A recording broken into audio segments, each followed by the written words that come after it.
911, what's your emergency? You need to send someone now.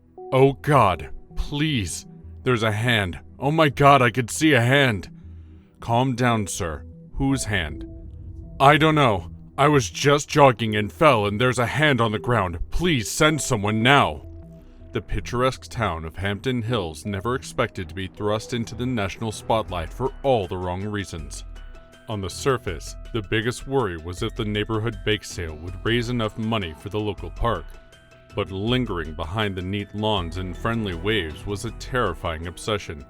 A man so consumed by his fixation that it would lead to an unimaginable tragedy. A family would be devastated, a town would be eternally damaged, and a child, well, let's just say, certain secrets are more deeply buried than you think. Background on people. Hello everybody, and thank you for tuning in. Let's dig in. Hampton Hills was the kind of place where the American dream seemed alive and well. Rows of pristine houses with white picket fences, kids playing basketball on the street, and weekend barbecues that brought the entire neighborhood together.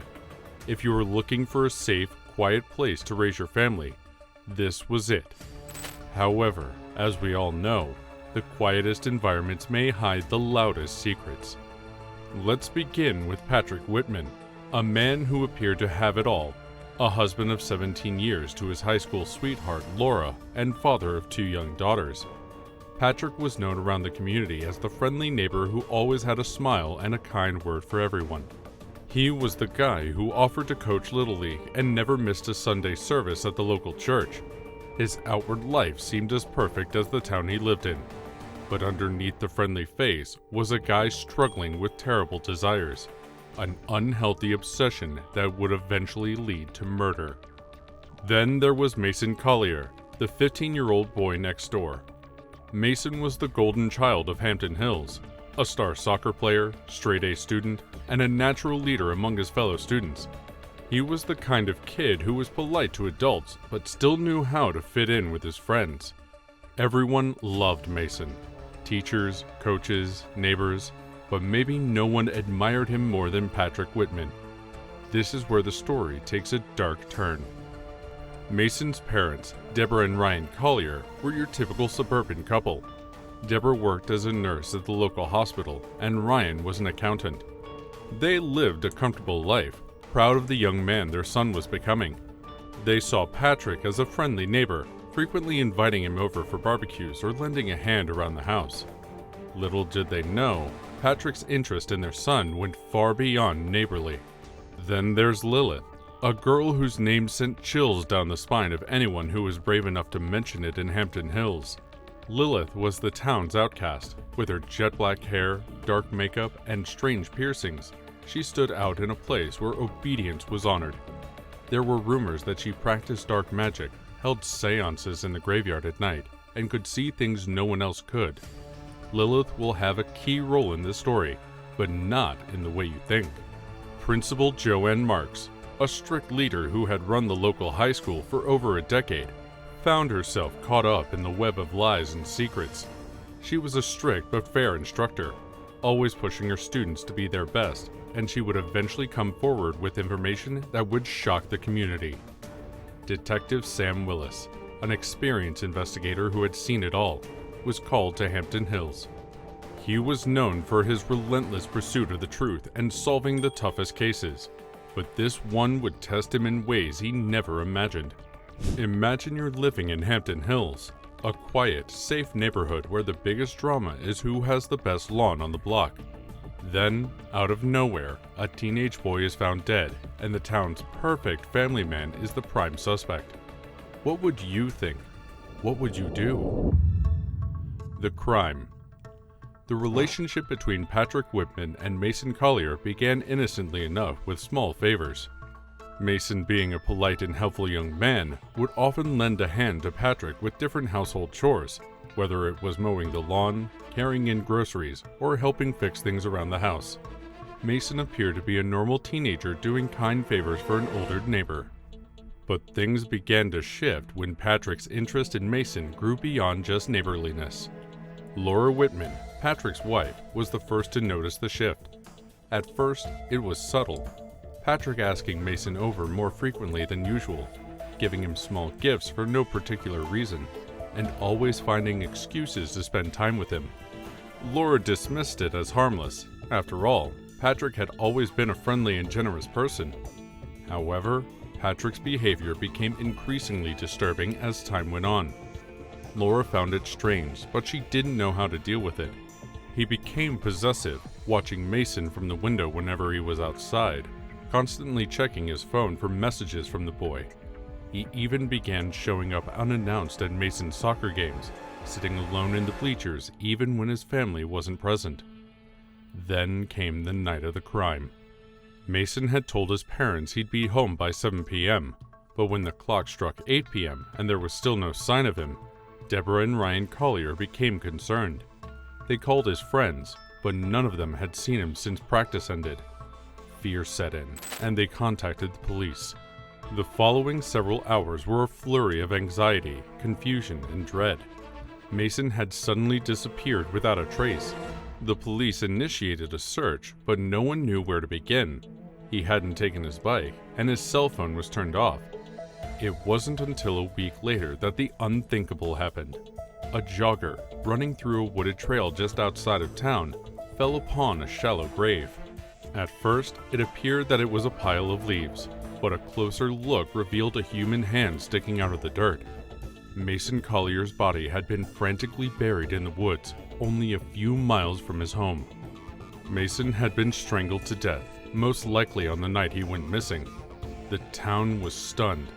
How could this happen in Hampton Hills? And who would want to kill such a vibrant, promising young boy? Investigation. Sam Wallace, a detective known for his organized style and sharp instincts, was called in to lead the investigation. The town was shaken to its core, but there were no apparent suspects. The Colliers were heartbroken, and the community was rallying around them. But as Willis dug deeper, he began to uncover disturbing details. Patrick Whitman's car was spotted driving toward the wooded area where Mason's body was discovered. When questioned, Patrick claimed he had gone out for a drive to clear his head after a stressful day, which was not unusual for him, but the timing of the drive appeared suspicious. Investigators chose to probe more into Patrick's life, and what they discovered would change the path of the case. Police discovered Mason's phone in Patrick's garage, with its screen cracked and fingerprint-free. This was the first solid proof linking Patrick to Mason's disappearance, but the investigation didn't end there. Investigators discovered a disturbing collection of images, photos of Mason taken without his knowledge, on Patrick's computer. Some of the photos were innocent enough, showing Mason at soccer practice or outside his house, but others were more troubling. Close-up shots of Mason, like Patrick was stalking him. The forensic evidence was piling up, but one essential piece of the jigsaw was still missing: the motive. Why would an apparently average man, a father of two, become fascinated with the youngster next door? The answer to this is unimaginable. Twists and turns. Lilith, the town's infamous outcast with her dark clothes, eerie tattoos, and rumors of satanic rituals, had always been seen as a strange and isolated figure. But now she claimed to have crucial information about Mason's last moments alive. Lilith was walking around the church as usual, and she saw Mason there. She claimed to have seen him arguing with a man at the old church on the night he vanished. The details were hazy, but she described seeing the two of them in a heated conversation. The man, she claimed, was taller, had short hair, and wore a dark jacket. Her statement didn't immediately implicate Patrick, but it added a layer of doubt. Lilith's testimony wasn't enough to change the outcome of the case right away, but it did provide investigators with a fresh angle to pursue. Then came the journal. Detectives discovered a journal inside Patrick's home, buried in a drawer no one had thought to search.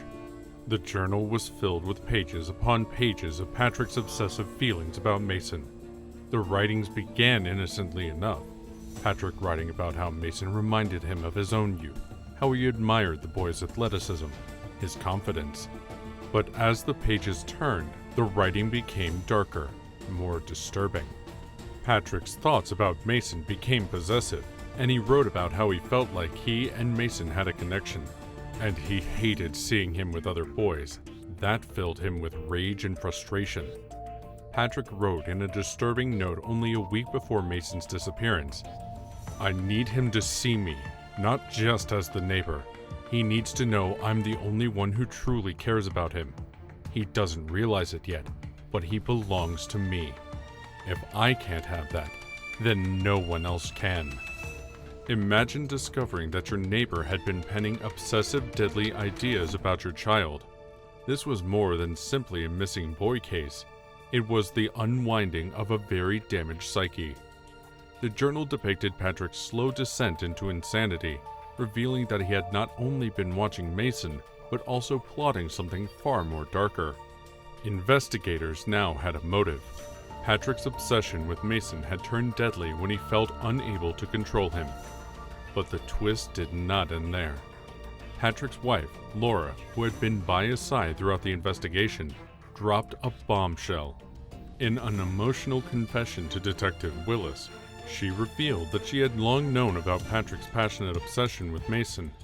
Laura had discovered the notebook months before, but she had told herself that it was only a phase, a method for Patrick to cope with the stress of their marriage, which had been failing for years. She feared addressing him would send him over the brink, so she remained silent, hoping it would pass. "I thought it was just a fantasy," Laura cried. "I never imagined he would actually hurt somebody. If I had said something sooner, Mason might still be alive." Her confession generated more questions than answers. Could Laura have stopped the tragedy? Had she been guilty with her silence? Most importantly, how many other people were aware of Patrick's dark secret but decided to ignore it? Imagine realizing that your own silence may have cost a life. It's a scary thought that will consume Laura for the rest of her life. Arrest and trial. With the journal and forensic proof in hand, Patrick Whitman was arrested on first-degree murder charges. His arrest sent shockwaves across Hampton Hills. How could a pleasant man who volunteered at the local church and coached children's sports teams be guilty of such horrible crimes? The trial became a nationwide event, with media outlets rushing to cover every aspect of the case. The prosecution portrayed Patrick as a mentally ill guy whose obsession with the youngster next door had gotten out of hand. They described how Patrick had gradually fostered Mason over the years, attracting him in while hiding his actual intentions. The journal was presented as important evidence, revealing Patrick's state of mind in the weeks following Mason's murder. However, the defense refused to give up. Patrick's lawyers claimed that he had a severe mental condition and that his acts were motivated by deep-seated psychiatric disorders. They depicted Patrick as a man who had lost touch with reality and was obsessed with unresolved childhood trauma. The defense claimed that Patrick did not want to murder Mason and that the death was a terrible accident. They said Patrick just wanted to talk to Mason and express his love, but things went tragically wrong when Mason rejected him. According to their version of events, Mason attempted to run away and Patrick grabbed him in a state of panic. They argued that Patrick's strangulation was the consequence of a mental breakdown, rather than planned murder. However, the prosecution smashed this story. They highlighted Patrick's careful preparation, security footage of his car near the crime scene, and fibers from his vehicle discovered in the woods. The diary entries revealed that Patrick's fixation had been growing for months, and the horrifying final notes revealed that Patrick was thinking of something far more terrible than just a chat. But the most incriminating evidence came from Mason's mobile phone, which was discovered in Patrick's garage. Investigators found deleted communications written by Patrick to Mason in the days leading up to the murder. The communications contained possessive and threatening language, implying that Patrick was increasingly desperate as he lost control over Mason. One text said, "You're making a mistake. Do not shut me out. If you do, you will be sorry." The jurors heard this message, followed by a timeline of Mason's disappearance. It was impossible to ignore the link. Then there was the issue of Laura Whitman's testimony. While the defense attempted to establish that Laura had no role in her husband's behavior, the prosecution demonstrated that her silence had allowed Patrick's fixation to develop. Laura entered the stand and revealed everything in an emotional testimony. She explained discovering Patrick's notebook, the anxiety she felt as she read about his obsession with Mason, and the guilt that had overtaken her since Mason's death. "I should have said something," Laura remarked softly, her voice cracking. "I was terrified of what he may do, but I was more afraid of losing him. I never imagined it would go this far." Her testimony left everyone in the courtroom shocked. Could she have prevented the murder? The question hung over the case like a black cloud, but in the end, the attention was on Patrick. After weeks of terrible testimony and impassioned witness comments, the jury made its decision. Patrick Whitman was convicted of first-degree murder. The judge condemned him to life in jail with no chance of parole. The courtroom became hushed as the sentence was read aloud, the scale of the tragedy setting in. For the Hampton Hills people, justice had been served, but the scars would take years to heal. Aftermath. The aftermath of Mason's murder left significant emotional scars on everyone related. The Collier family, heartbroken by their son's death, could no longer stand to dwell in the same house where Mason had grown up. The memories were too terrible, and the reminders of his absence were overbearing. They sold their house and relocated from Hampton Hills within months of the trial's end, seeking a new beginning distant from the town that had failed to protect their son. Laura Whitman's life became a series of regrets. She divorced Patrick soon after he got arrested, separating herself from the man she had previously loved. Even after the divorce, she couldn't shake the whispers of her own guilt. Many in the community criticized her for being silent, feeling that if she had spoken up sooner, Mason may still be alive.